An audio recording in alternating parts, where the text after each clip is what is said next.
এটা কথা মই নকলে নহব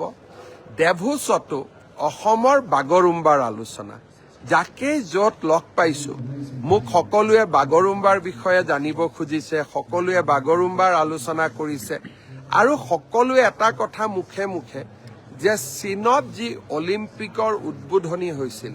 সেই আছিল অলিম্পিক উদ্বোধনীৰ আটাইতকৈ সুন্দৰ আৰু বিনন্দীয়া অনুষ্ঠান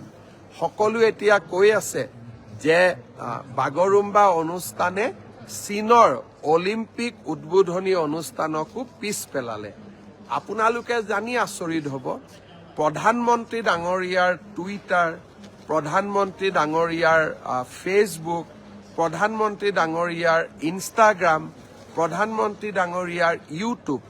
এই গোটেই কেইটা যদি আমি সংলগ্ন কৰি দিওঁ প্ৰায় 200 মিলিয়ন অৰ্থাৎ প্ৰায় 2 কোটি মানুহে বিশ্বজুৰি এই বাগৰুম্বা প্ৰধানমন্ত্ৰী ডাঙৰীয়াৰ ছ'চিয়েল নেটৱৰ্কৰ জৰিয়তে উপভোগ কৰিছে আৰু দেভছতো মই যাকেই লগ পাইছো সকলোৱে মোক বাগৰুম্বা নৃত্যৰ বিষয়ে কথা সুধিছে বড়ো আৰু অসমৰ সংস্কৃতিৰ বিষয়ে আলোচনা কৰিছে